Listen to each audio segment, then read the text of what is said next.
मालिन क्यारियों को निरा रही थी।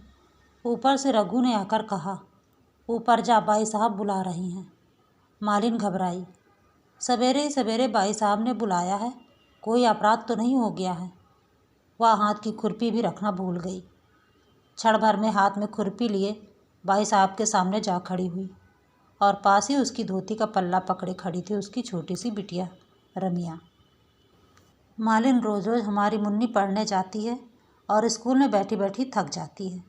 इधर तुम्हारी रमिया दिन भर घास खोदती है और बगीचे में मज़ा करती है।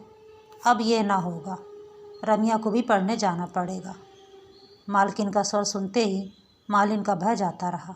बोली, रमिया तो आपकी ही है बाई साहब, चाहे पढ़ने भेजो चाहे बगीचे में काम कराओ, पर रमिया पढ़ने जाएगी तो मुन्नी रानी का बगीचा ना सूख जाएगा, उसे कौन सींचेगा।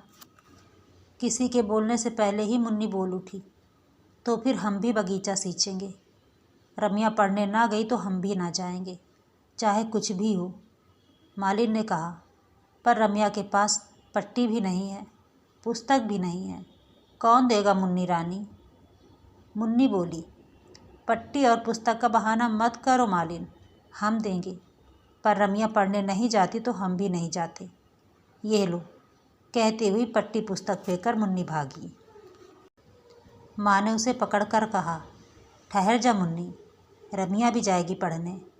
पर मुन्नी तो किसी न किसी बहाने पढ़ने जाना ही नहीं चाहती थी।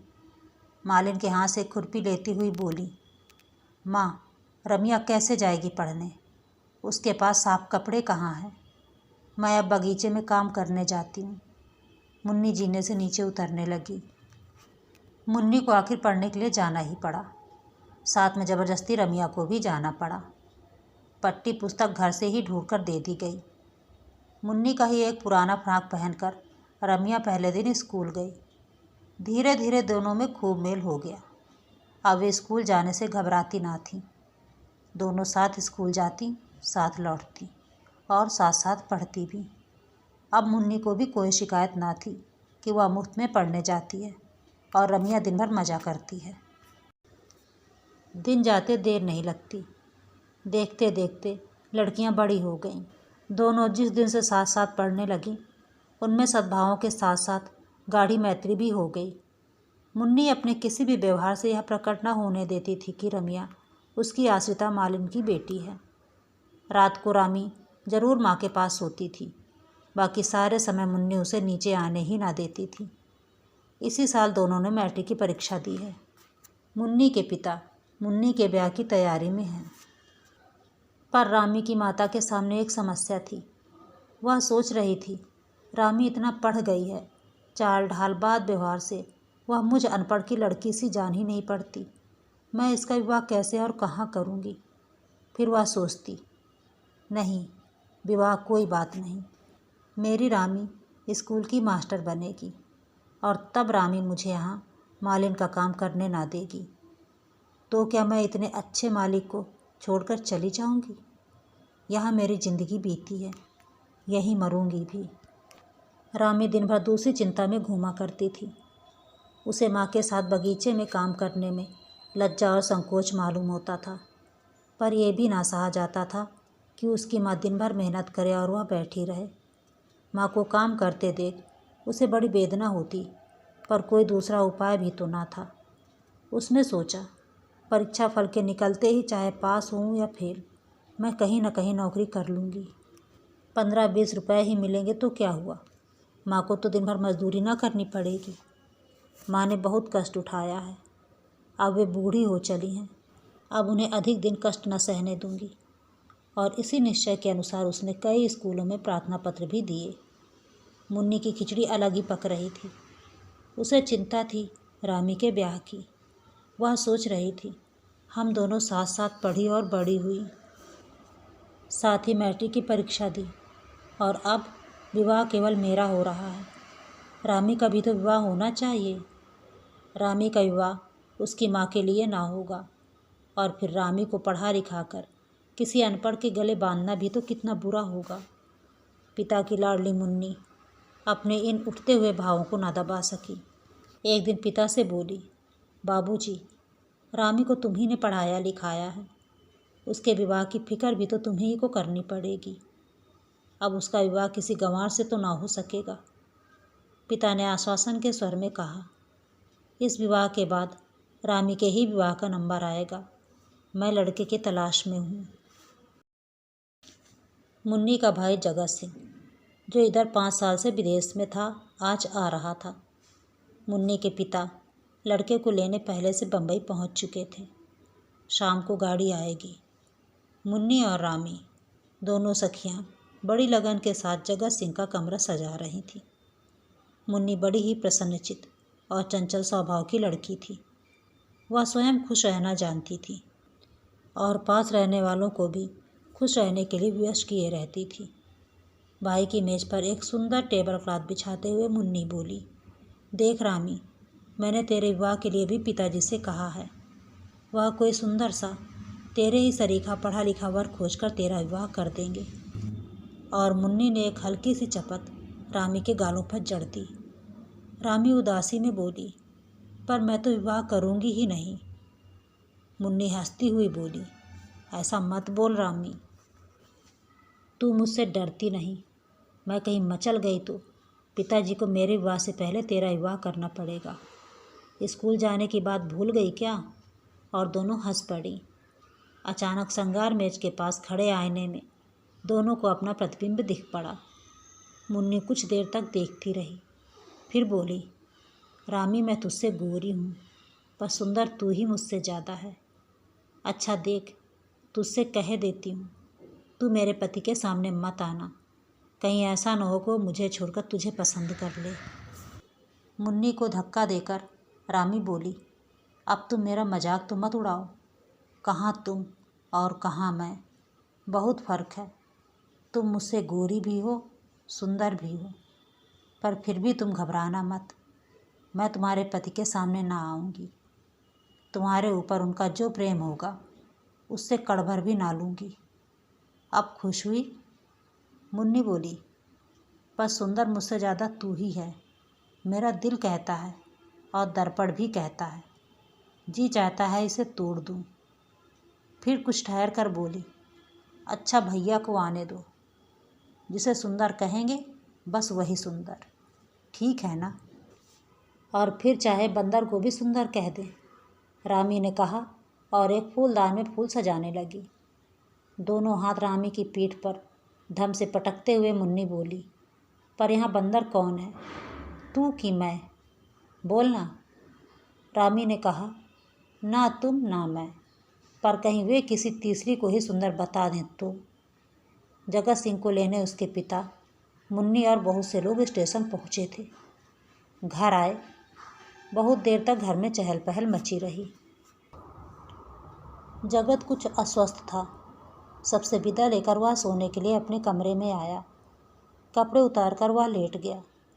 वह सचमुच बहुत थका हुआ था, किंतु एक ही मिनट के बाद आंधी के झोंके की तरह दोनों दरवाज़ों को फटाफट खोलती हुई पहुंची मुन्नी। एक हाथ से वह रामी को घसीटती हुई ला रही थी। वह बोली, भैया सोने से पहले तुम्हें एक बात का फैसला करना है। सच सच कहना, मैं ज़्यादा सुंदर हूँ कि यह? जगत हंस पड़ा। बोला, मुन्नी तो अभी तक निरी बच्ची ही है। जा मुझे सोने दे, मैं थक गया हूँ। और करवट बदल कर सो गया। भैया अभी तक तुम बड़े खराब हो, कहती हुई रूठ कर मुन्नी चली गई। किंतु इसके बाद जगत सो न सका। उसके सामने रह रहकर शर्माई हुई रामी का चित्र आ जाता था। वह यही निर्णय न कर सकता था कि यह लड़की कौन है। विवाह में दूर दूर के बहुत से संबंधी रिश्तेदार आए होंगे। मुमकिन है उन्हीं में से किसी की लड़की हो, पर इसे तो जगत ने कभी देखा है, चेहरा पहचाना हुआ सा लगता है। जिस बात का उत्तर वह मुन्नी को ना दे सका था, वही उत्तर बराबर उसके दिमाग में चक्कर काट रहा था। कितनी सुंदर लड़की है। सुबह 6 भी न बज पाए थे। मुन्नी के उधम के मारे जगत का सोना मुश्किल हो गया। जगत उठकर बैठ गया। मुन्नी से बोला, मुन्नी जरा गंभीर बनो बहन, अब तेरी शादी होने वाली है। जगत की दृष्टि दरवाजे की ओर गई।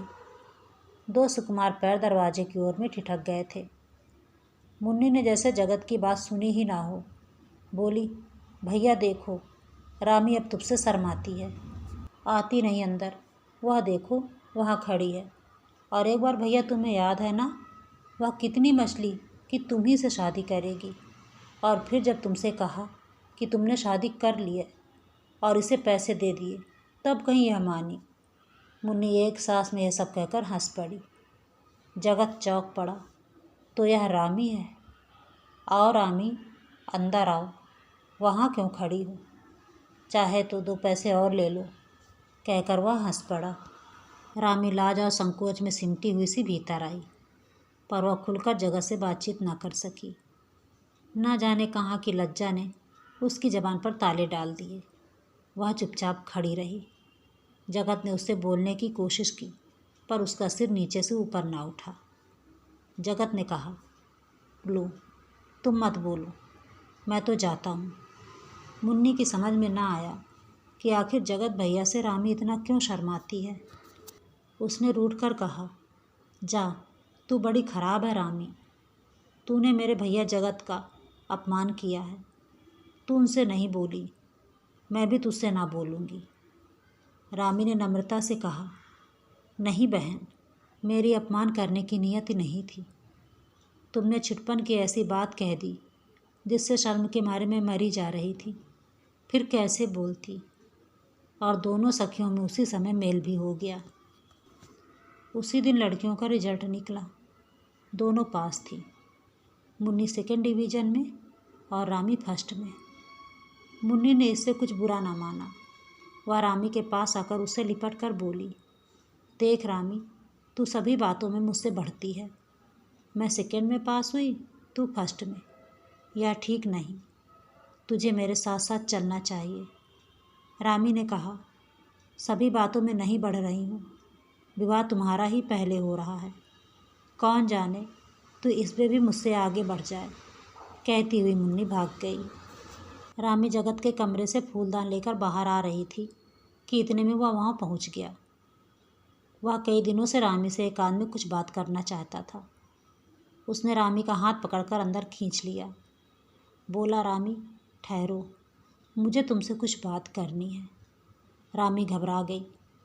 इधर उधर देखती हुई बोली, आप मेरा हाथ छोड़ दीजिए, कोई देख लेगा। जगत बोला, पर तुम ठहरोगी, जाओगी तो नहीं? रामी का स्वर कांप रहा था। वह बोली, ठहरूंगी, पर पहले आप मेरा हाथ तो छोड़ दीजिए। रामी का हाथ छोड़ जगत दरवाजे के पास रास्ता रोककर खड़ा हो गया और बोला, रामी, मेरे पास भूमिका बांधने का समय नहीं है। मैं तुमसे विवाह करना चाहता हूँ। तुम्हें स्वीकार है? रामी काँप उठी। उसने कहा, पर यह कैसे हो सकता है? मैं मालिन की लड़की हूँ और आप छत्री। फिक्र मत करो, मैं केवल तुम्हारी राय जानना चाहता हूँ। अब रामी कैसे बोले। सिर नीचा करके वह खड़ी रही। पर अनुभवहीन जगत क्या जाने कि यह मौन स्वीकृति का सूचक है। वह अधीर होकर बोले, रामी उत्तर दो, हाँ या ना। मैं तुम्हारे मुंह से सुनना चाहता हूँ। तुम खुशी से स्वीकार कर लोगी तो ठीक है। इनकार करोगी तो मैं तुम पर किसी प्रकार का दबाव ना डालूँगा।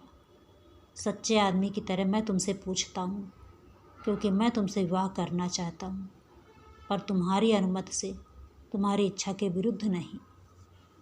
रानी फिर चुप। जगत से ना रहा गया। उसने फिर रामी का हाथ पकड़ लिया और बोला, रामी, मेरा भविष्य तुम्हारे उत्तर पर निर्भर है। बोलो, तुम्हारी इच्छा के खिलाफ मैं तिल भर भी इधर उधर ना जाऊंगा। बोलो, तुम्हें स्वीकार है? मैं बहुत पहले ही स्वीकार कर चुकी हूँ। कहती हुई हाथ छुड़ाकर रामी भाग गई और सीधी जाकर अपनी माँ की खाट पर लेट गई। उसने मन ही मन कहा, रामी के चंडी ठाकुर, तुम ही रामी को भुला देते तो रामी का दुनिया में कौन रह जाता। जगत ने अपना निश्चय पिता से कहा। पिता के पास काफ़ी पैसा था। रुपए का उन्हें लोभ ना था। फिर वे स्वयं रामी को बहुत चाहते थे। इस बात पर किसी को कुछ ऐतराज़ हुआ तो जगत की माँ को। वे किसी बड़े आदमी से ही संबंध जोड़ना चाहती थी। एक मालिन की लड़की से ब्याह कर उनके दृष्टिकोण से समाज में उनकी प्रतिष्ठा बढ़ने की जगह कम हो जाएगी। पर उनकी कुछ न चली। एक ही मंडप में रामी का विवाह जगत से और मुन्नी का विवाह शांति स्वरूप से हो गया।